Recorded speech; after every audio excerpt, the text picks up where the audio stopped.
And guys, in this next news story, 6 people have been sentenced to a combined 167 years in prison after a fatal shooting in West London.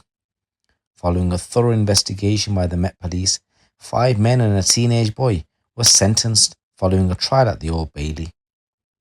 They were all convicted of the murder of 21-year-old Janayo Lucima, who was killed by a single bullet when he opened the front door of his house in West Kensington.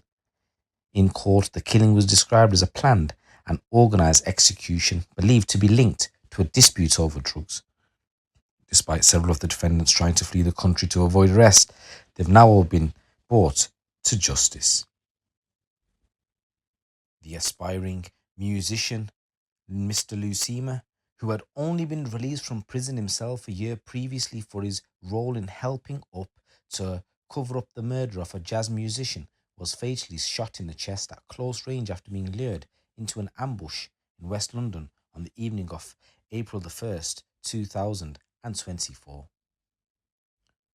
So what had he been jailed for? So back in 2019, there was an accomplished jazz musician, William Olga, who was known as Blaze, and he was killed and his body was chopped up in his home. A few days later, there was a drugs dealer, Ibrahima Cham, nicknamed the Brim Reaper, who was also killed in a frenzied attack at a flat in Hounslow. And Janayo Lucima, who was then aged 19, alongside other guys, was jailed at the Old Bailey. So Lucima was sentenced to 3 years and 3 months for his role in the dismemberment and disposing of body parts and perverting the course of justice. It's believed that Mr. Olga's body was chopped up with a Rambo knife in the bathtub at his home, and his arms and legs were buried in a nature reserve, and his head and torso were discovered at his home a month later when he was reported missing by his mother. At the time, the prosecutor, Crispin Elliott QC, said the attack on Mr. Alga was of extraordinary viciousness and beyond.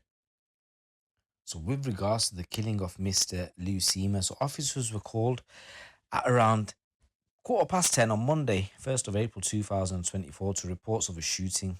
On arrival, officers found the victim on his doorstep, and it was evident he had been shot.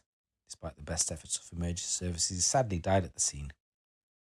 Murder investigation was immediately launched, and using CCTV and forensic evidence from the scene, officers quickly identified the suspects involved. Over the months that followed, they worked diligently to track those down who had fled the country and arrest them. The shooting had been strategically planned by the defendants, who all had set roles to play in the incident. The court heard how 2 of them, Mohamed Mansaray and Khuder Al Kurdi, were key in the events that unfolded that night. CCTV showed 5 of the defendants meeting up at Fabian Road in Fulham on the evening of the murder. Mansaray, who fired the fatal shot, was seen flashing the gun to his peers as they waited for a signal from Al Kurdi to provide the address where Janayo was. Khuder Al Kurdi was at home as the incident unfolded. However, phone records showed he was in contact with Janayo as he pretended to set up a drug deal to find out his location. Once Al Kurdi had the address, he passed it on to the 5 who were at Fabian Road, who changed their clothes and made their way to the scene, and they were on CCTV concealing themselves, with Mansaray positioning himself outside the house where Janayo was located and practiced raising the gun. Al Kurdi phoned Janayo, and less than a minute later he stepped outside and was fatally shot by Mansaray. The 5 offenders fled the scene with some discarding the weapons they had been carrying, including knives, and these were forensically linked back to a number of the defendants. Out of the 6, 5 left the country days after the killing in a bid to try and evade capture. Officers quickly worked to track down the defendants and arrest them, travelling to Scotland to apprehend 2 of the ringleaders, Mansaray and Said, and arranging an extradition for one who fled to Spain. 2 others travelled to Morocco, later arrested when they returned to the UK. So the sentencings are as follows. Khuder Al Kurdi from Fulham, he was sentenced to life with a minimum of 33 years in prison. Muktar Said, he travelled to Scotland days after and was arrested, and he was sentenced to life with a minimum of 29 years. Mohamed Mansaray, he was arrested in Glasgow and he was sentenced to a life with minimum term of 27 years in prison. Then you got a 17-year-old boy who was extradited from Spain. He was sentenced to life with a minimum of 22 years in prison. Issa Siteri, he came back from Morocco and he was jailed for 28 years. And Yusuf Abdi, he was sentenced to life with a minimum 28 and a half years after he returned back from Morocco.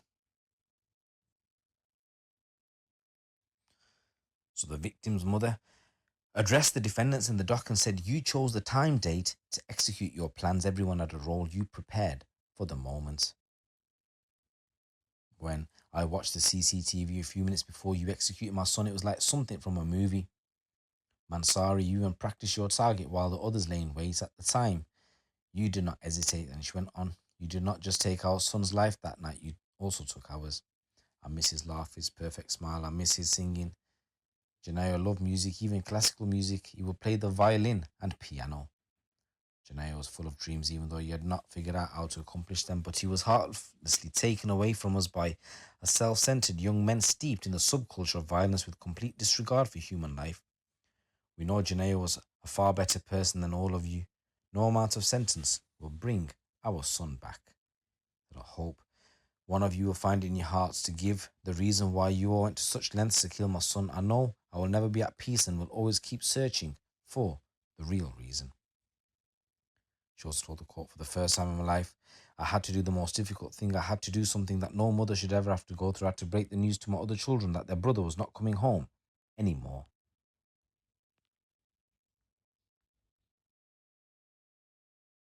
Chief Inspector Brian Howard, the senior investigating officer from the Met Specialist Crime Command, said, "Our thoughts are with Janayo's family, who have been deeply affected by the senseless violence that night. His family attended each day of the trial and listened to every harrowing detail of the traumatic events of the night he was killed and remained dignified throughout. Said, we hope that they feel some justice now. These defendants have been sentenced. We worked tirelessly over many months, painstakingly gathering evidence and tracking down the 6 people involved, including the ones who fled the country to try and evade the justice. We still don't know the exact reasons as to why Janayo was killed that night, but this was not a random killing. The defendants planned their actions meticulously and came with murderous intent, armed not only with a handgun, but also with knives. They gave Janayo no chance to defend himself, instead executing him ruthlessly as he stepped out of the front door. Each of the defendants had their role to play, and all of them were participants in the murder of Janayo. So I want this to be a reminder that with joint participation comes joint responsibility.